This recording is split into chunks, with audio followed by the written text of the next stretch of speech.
Good day, viewers. I welcome you to another program titled Legal Panorama. It's a program we are going to be talking about issues that revolves about around the human life, human existence, human relationships. So, to commence, we are going to, like I've said earlier on, we are just going to talk about these issues without using the legal terminologies. We are going to say it as if we are talking to just everybody, the learned and the unlearned, the lettered and the lettered. So I'm just going to make it very simple. And before I begin, let me just introduce myself. I am Alhaji Oseni Adebimpe, I'm a lawyer, and I'm the senior partner in Alhaji Oseni Adebimpe with Chambers. So we are going to talk right away. We want to talk about landlord and tenant relationship. These issues have been in most cities of the world. These issues have been issues that have been creating conflict, and even particularly in Lagos. You see, most of about 95% of cases in our magistrate court in Lagos, Nigeria, revolve around disputes between landlord and tenant. So this issue, ordinarily, if we have been enlightened, if the tenant and the landlord have been properly enlightened, perhaps in this manner that we are doing now, this issue would have been resolved, we wouldn't have got into court. Then, to start with, I want to talk, why do we create tenancy? How do we create tenancy aside this distribution from leases? Because in the course of my practice, I've discovered some people will say tenancy relationship. Then, when you're talking about this, you're talking about any agreement that touches premises that is over 3 years and must be it will not be oral, it must be on deed, must be writing, must be on parole, must be on parole. So any agreement whatsoever, if you have a relationship with your tenant, with your landlord, and it's over 3 years, and you've written down, and your intention as revealed by that document that you are not creating tenancy, you are creating lease, then it's not tenancy, it will not be included in what you are talking about now.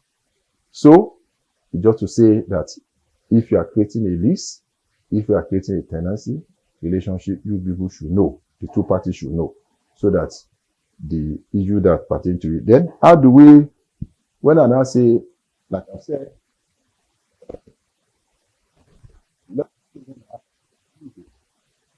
who is a tenant? For me, anybody, according to the law, a tenant is anybody that is occupying lawfully a premises as dictionary construed. Whether the tenant is paying, whether the tenant is not paying. Once you are occupying a premises lawfully, you are a tenant, as described judicially and by our law. However, occupation must not be on claim of ownership or title to the property. What do I mean by that? If you are occupying the premises, we are saying that you are occupying the premises lawfully. Now, your occupation of that premises must not be premised on claim of ownership. When you are occupying the premises of another person, then if you want to be seen, construed as a tenant, your occupation must not be say, I am the owner, I claim title. Then you are not a tenant. That's another ball of issue entirely. That means you are not a tenant. So, in other words, once you are occupying a property and you are not claiming title, you have a lord that is called the landlord. That means you are a tenant. Whether you are paying rent or you are not paying rent, you are a tenant since you are not claiming. Let me digress a little bit. We have what we call service occupancy and service tenancy. When you are talking about service occupancy, it comes into play. Sometimes you have to occupy a particular premises by virtue of your office, service, or employment. That is what we call service occupancy. What do I mean? When you are talking like what the president of Nigeria, the governor of Lagos, the governor of any state, they are occupying government houses by virtue of the occupation of that office. That's why they are occupying. Once they leave that office, the occupation of that tenant of that premise will cease. So that is what we're talking service. And we have what we call again service tenancy. I said the other one was service occupancy. This one is service tenancy. This one is created by mere permission as long as it performs certain duties. Say, for instance, if I have a housemaid and the housemaid is in my house, rendering service, or a driver. So as long as that person is retained, is still rendering that service unto me, is occupying as a service tenancy. She is a service, he or she is a service tenant.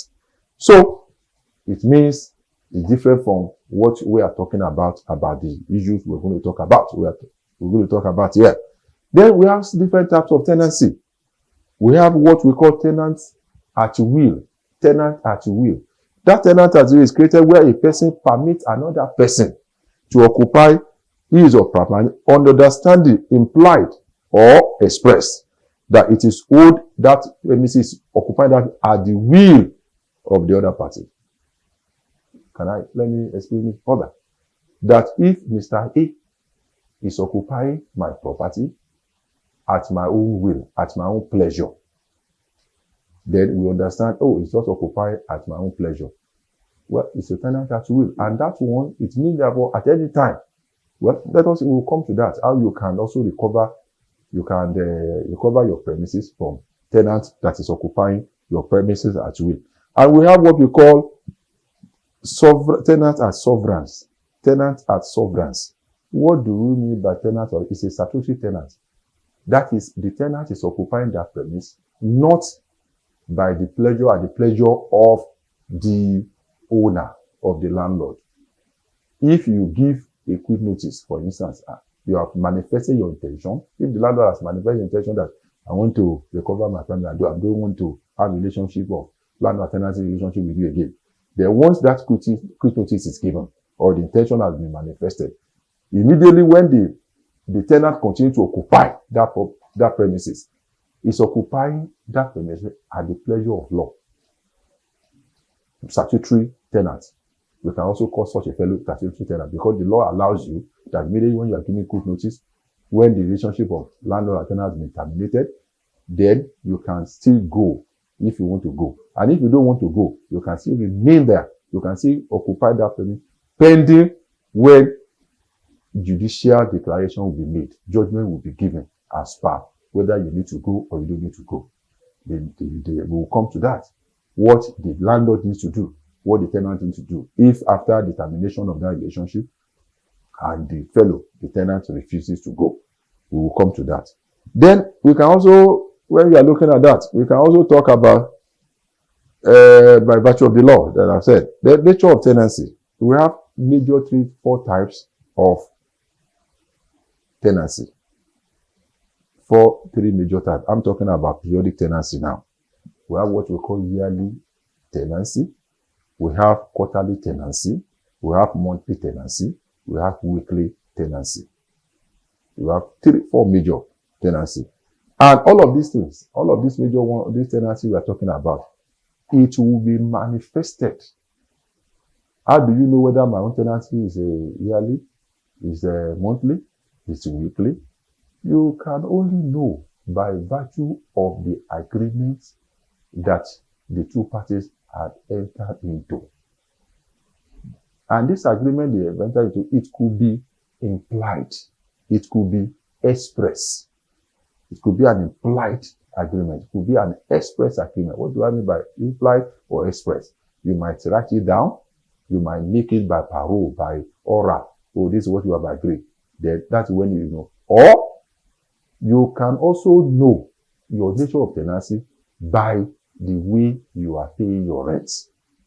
If, for instance, if you pay your rent every month, constantly every month, it means you are a monthly tenant. If you pay yearly, at the end of every year, it means you are a yearly tenant. So all of this thing has their own effects when it comes to issue of if you want to recover, if you want to go to court and all of that. So you be noted that by operation of law, the law implies automatic renewal. I'm not talking about after you have created all this. We have what we call tenant for time certain. tenant for term certain. That is to say, initially, when you have just started that relationship of landlord and tenancy relationship, when you have just started it, you will have agreed that you will have paid certain amount of money that take 1 year, 2 years, 6 months. That tenancy that you have created initially is termed as tenancy for term certain, meaning that at the end of the term you have paid for, that tenancy will terminate automatically. Though most of the agreement, when your tenancy agreement will also say that by operation of law, ordinarily the landlord is supposed to renew it, to renew your tenancy if you are willing to go on. If the tenant is willing to continue to occupy that premises, you can still renew. But what immediately after the law is that immediately after the time you have created, the tenancy will terminate. So we have talked about the nature, the type of tenancy we have. We talk about yearly tenancy. We talk about quarterly tenancy. We talk about monthly tenancy. We talk about weekly tenancy. Like I've said earlier on, all of these tenancies, they have implication, particularly when the relationship is to be terminated. The nature of the notice the other fellow, the landlord or the tenant, will be given. For instance, if you are a yearly tenant, your landlord is expected, and the landlord is expected to give the tenant 6 months notice. 6 months notice. And we have to be very careful. This 6 months notice will not ought to be fraction of a month. What do I mean by fraction of a month? You can't say you want to give the other party a notice and you make it fraction, like 15th day of so month to 15th day of the 6th month or 16th day of the following. That's a fraction of a month. No, the law says 6 months notice, meaning that it has to start from first day of the month and end on the last day of the sixth month. You can't give fraction of a month. So again, during the continuation of that term that have been created, you cannot terminate it by giving quick notice. It must be at the anniversary. So a yearly tenant will be entitled to 6 months notice. A quarterly tenant will be entitled to 4 months notice. And a monthly tenant will be entitled to a month's notice. Ditto for a weekly tenant. So, like I've said, the issue of your nature of your tenancy is a thing you must have agreed with the party must have agreed to. You must have agreed with your tenant. The tenant must have agreed with the landlord that this is the nature of the tenancy we are creating. This is the kind of relationship we are creating. There is one old case when the man used to pay monthly. And at the end of the day, the landlord wrote in that henceforth the man should be paid in 6 months, 6 monthly payment of rent. He wrote a letter to the landlord, to the tenant, and the tenant did not respond. And when the relationship was to be determined, was to be terminated, the landlord gave only short notice that was short of the period, weekly notice. And the court refused it. That no. You have to give the necessary notice. So I think the notice you are giving must be in tandem with the nature of the tenancy. Otherwise, it will fail. Because that whole case failed because the landlord gave a shorter notice. Since the relationship was 6 months, the man has been paying 6 months, and it's a monthly. That means what do we call it? It's a quarterly tenant, and the man wanted to give notice. He gave 1 month notice. It was invalidated. Notice was invalidated because the man was entitled to 6 months notice. So what we are talking about now is that that's the period for yearly tenant, you are entitled to this. And if you are for a term certain tenant, you are, like I've said earlier, your relationship, your tenancy will terminate at the end of the term that was created. And you are only entitled to 7 days notice of owner's intention to recover the premises from you. You don't need any notice identity as per to terminate the relationship, because by virtue of what you have agreed, a term set, and we have agreed that, okay, you use my house, if I were the landlord, for 2 years, for 1 year, and that was what the tenant pays for. That was what the landlord accepted. So automatically, after the time that you are paid for had expired, you will definitely leave. The relationship will terminate automatically. But if the landlord or either or the tenant now say, well, the landlord want to recover his premises, he will just say, well, the premises has terminated, the relationship has terminated, let me just give you notice, 7 days notice. If the tenant refuses to go, let me just give you 7 days notice of intention to go out to court to recover my premises from you. So 7 days notice, that's what term set. And tenant at will, since it's at the pleasure of the owner, that's the landlord can also say, well, I don't want to, well, the landlord will now, even a trespasser is entitled to, that it will just give, okay, 7 days notice, leave my place, I'm not interested in having you as my tenant again, and you will leave. So those are the implications of the nature of tenancy and the good notice. And there have been issues pertaining to this issue of what will happen if the landlord dies. If the landlord dies, if the tenant dies, what will happen to the relationship of tenancy? For me, and in view of so many cases, once the landlord dies, your tenancy does not die. Your tenancy is still alive. The tenant's tenancy is still alive. It is the personal representative of the landlord that will continue to maintain that relationship. But that will continue to maintain that relationship. That, okay, then they will continue to see the tenant will see the personal representative and those people, the beneficiary of the landlord, as his new landlord. So it will not terminate. So some people will say once the man has died, no, you are bound by the terms and conditions. The tenant is still bound by the terms and conditions of the relationship that they are established with you. And this for the death of a tenant. Once the tenant is there, the tenant's interest in the demand's property is an inheritable estate, and so it defaults on its personal representative. So either party, if the landlord dies during the life of the relationship, the thing will continue. The relationship will continue. And if the tenant dies, it will continue. It will continue except if the relationship is terminated as required by the appropriate law. That's when it will terminate. Because I have discovered that in the course of our practice, some people will say, oh, my landlord, Shebi, the landlord will be saying, the tenant will be saying, yeah, I was a tenant to your father, the deceased father. I was a tenant to your mother, the deceased mother. I am not your tenant, so you cannot be ordering me. No, you are wrong.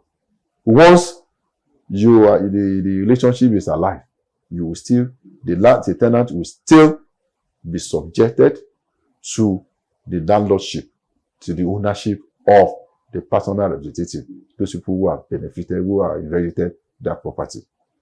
It will not automatically determine or be terminated.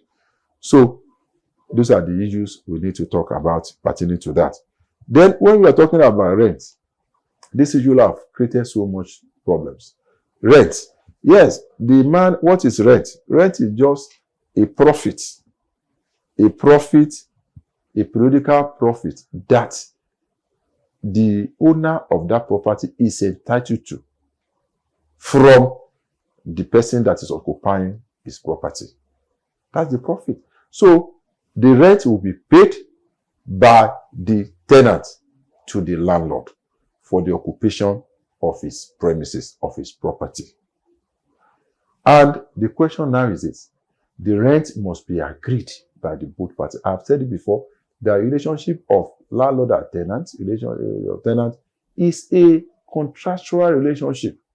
It's a contractual relationship. And once it's a contractual, every term and covenant of that relationship must be accepted, must be agreed to by the two parties. So the rent inclusive. The rent inclusive. If you have agreed this is 1,000 naira I must be paying for this period of time, that is the rent. And if the land, you cannot, none of you can unilaterally vary or review that without the agreement of the other party. Landlord cannot just come and say, yes, I have increased my rent, the payable rent to so amount, and the landlord will be expecting the tenant to comply. No. The tenant, the two parties must agree that this is the new rent. Okay, if the tenant does not agree, then there are options for him to take, and there are options for him to. There are options for the landlord also to take. So we'll come to the issue of what is the quantum, what is the rate that the tenant, the landlord, the rent should be increased. What is the rate? Can one landlord just come up and say, "Oh, you pay me 100,000 per annum before, or now this year, I want to increase it to 200,000 per annum"? No, that is not acceptable. So there must be certain way by which you can increase it. So some people are even saying that, can we now say that if my landlord, the tenant have had the opportunity, the tenant will say, if my landlord ought to have done certain things in that premises and the man refuse to do it, can I say the rent that I am supposed to pay him, I will use that rent to renovate or to carry out that repair, and I will not pay rent? No, I don't think it's proper. You cannot use that to say, I want to use what? No. If the man does not put the house in an habitable condition, it is for you for the tenant to ensure to put machinery of law into action, to ensure that he put it into action in view of what he must have agreed before you enter into that relationship. Because if before you enter into the relationship, you will have visited the property, you will have inspected it, and if there are things that you think will not make you to inhabit in that place, then you must have agreed with the landlord. If you agree, you enter into another relationship, another agreement with your landlord that go and use the rent you ought to pay me to carry out the repairs, then that one must be in writing in order to avoid issues, disputes. It must be in writing. So that is when the tenant can confidently say, I have used the rent I ought to pay you, my landlord, to carry out repairs. So that's the area of using rent and all of that. And the man cannot just use rent. And the rent, the relationship, like I've said, they call it rent strike.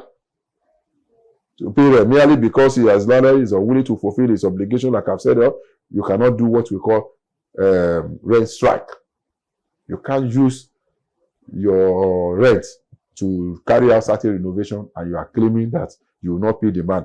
Because, as some people have even said, some tenants has argued, and innocently or ignorantly, some of our colleagues have even said, okay, since you are giving quick notice, during that period of quick notice that you must buy, you will not pay. I beg of you, that is not proper. If you are giving notice, the period of that pendency of that notice, you're supposed to pay it. You're supposed to pay for that period. And after the notice, when you are still holding over, when the tenant is still holding over, definitely it may not be called rent again, but they call it means profit. You must still have to pay until when you vacate that premises. Some people have said, during the period of notice, I'm not supposed to pay again. No, you still have to pay because you are still in occupation. You are still using the man's property.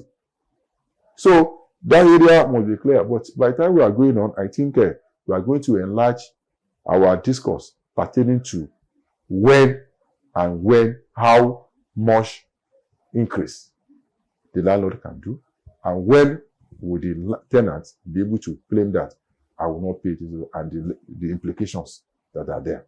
We will talk more, like I've said, on this issue of rent. We will talk more on this issue of how to recover premises and the rights of the tenant in this issue of recovery. We'll talk more about so many issues, but we'll be expecting feedback from you. Any area you want us to even talk about, any area you want us to elaborate more, or your personal matter, we are going to address it. You can send it to our address. So anything you want us to discuss, we'll discuss about. So once again, I remain Olabisi Kolawole, the senior partner in Alinko Oye Chambers. God bless you.